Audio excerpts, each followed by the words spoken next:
Do I believe that this friendship between Candace Owens and Kanye West is genuine? Well, I'm here to discuss it. So stay tuned.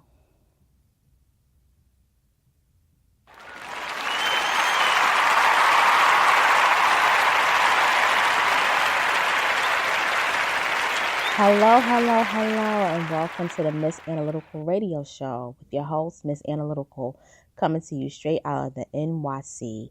So today I'm going to be discussing this whole new friendship that's come about between this woman named Candace Owens and superstar Kanye West.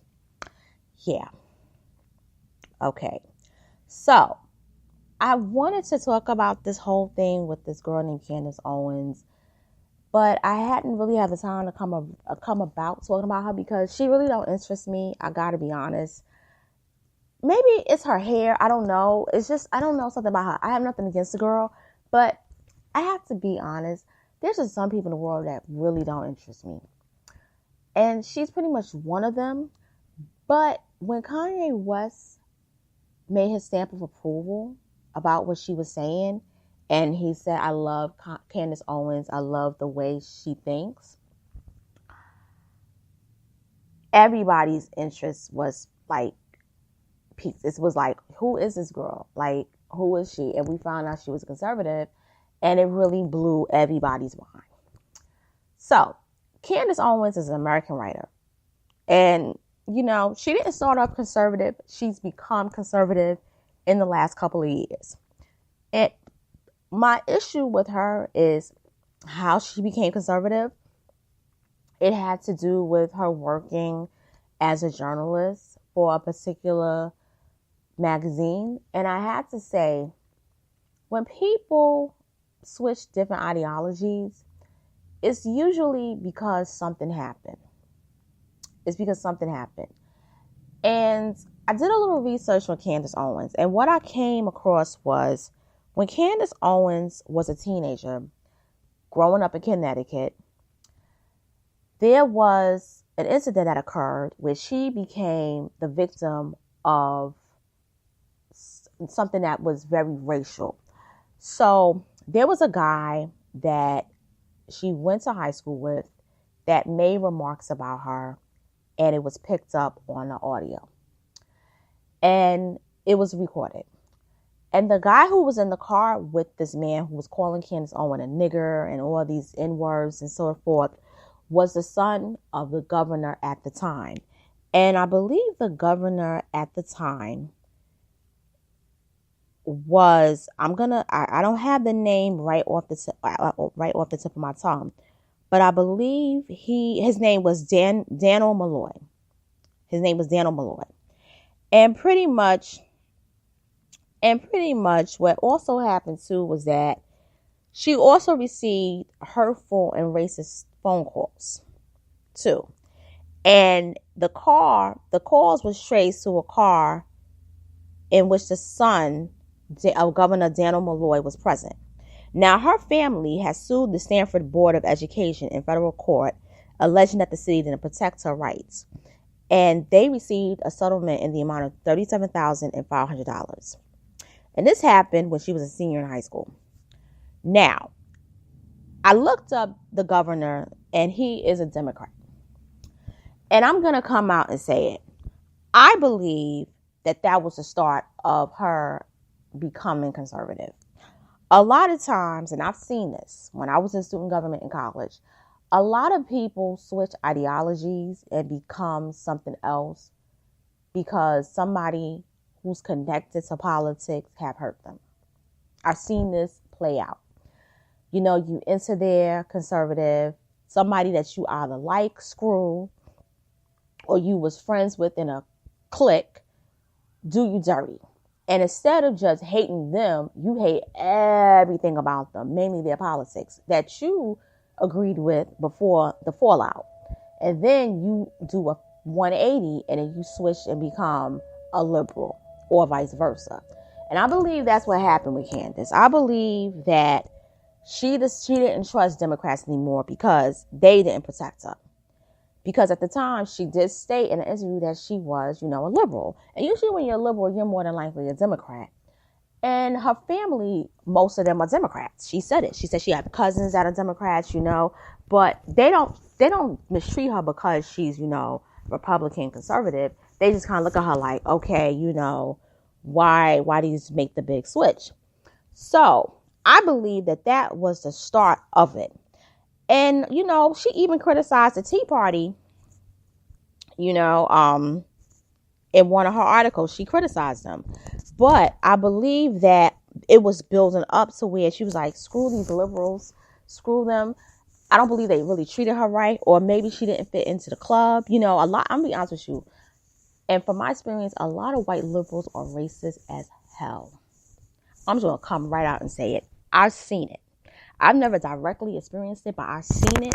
And I've seen it from people who were black that was in their cliques. And they did them dirty. And we warned them. We was like, just because they think like you, don't trust them. Because they're going to do you dirty. It's just something about them that it's like they're racist. A lot of them are very racist. Particularly to black people.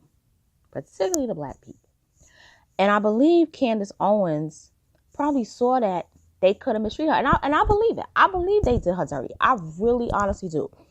But this is my issue with Candace Owens. I feel as though Candace Owens is taking out a lot of feelings against the Democrats and liberals. And I feel that she's projecting it onto black people. And certain things that she's saying about slavery, saying, get over it, it happened in the past, that is wrong. That is wrong. That is totally wrong. And here's why, Candace. You can't say get over something that happened years ago. Yes, we were not enslaved, but our ancestors never got the proper rights after being enslaved. They never got legal protection. They never received reparations. So that's why you can never say get over it. It's a hurtful thing, but to dismiss it as get over it is wrong. Also, too, she speaks a lot about black people in mainly white audiences. I don't like that about her. If you're going to speak about our issues, you got to speak about it to black people. Don't talk about us to them. Just talk about us to us, So that's my other issue with Candace Owens. Another thing, too, I have to say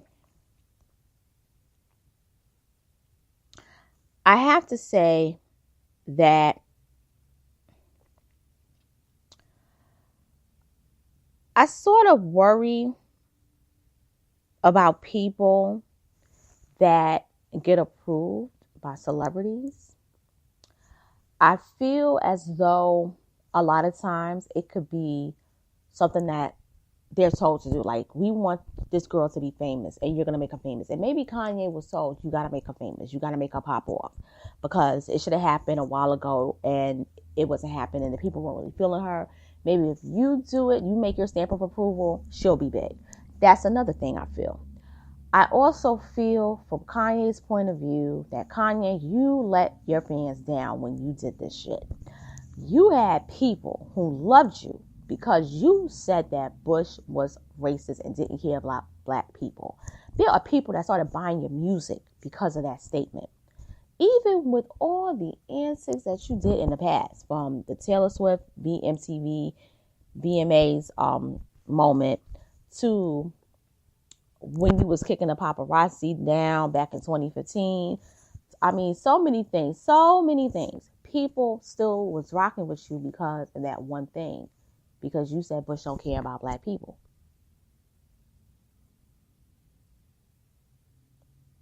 But it comes to a point where people are like, even when you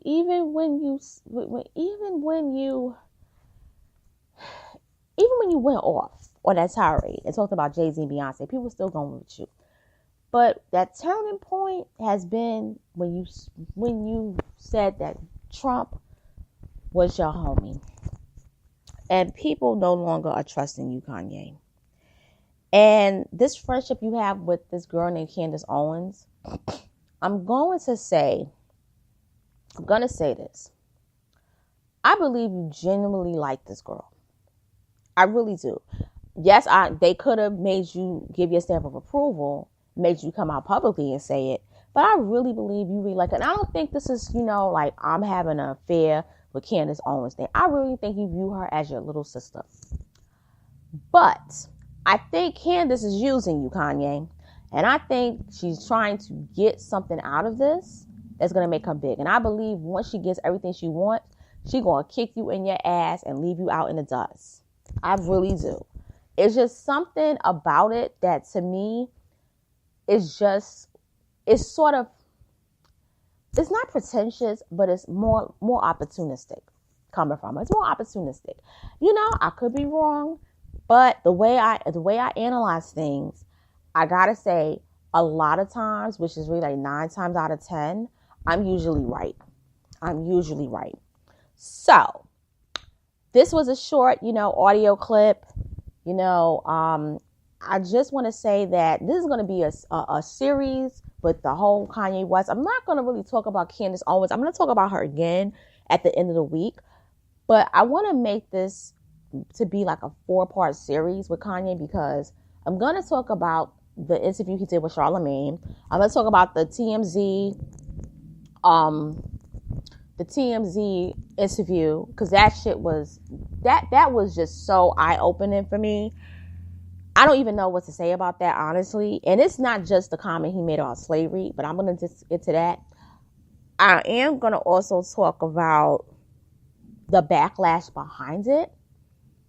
And then I'm going to talk about Candace Owens. So it's probably going to be like a 5-part series. But all of it, 4 parts because of Kanye. But I am going to talk about Candace Owens later on this week, probably on Saturday. Yeah. So with that being said, this is your girl, Miss Analytical, signing off. Don't forget to follow me on Spreaker.com and make sure you subscribe to my YouTube channel called Miss Analytical. And don't forget to hit that subscribe button and make sure you hit the bell. And I'll talk with you later. Take care.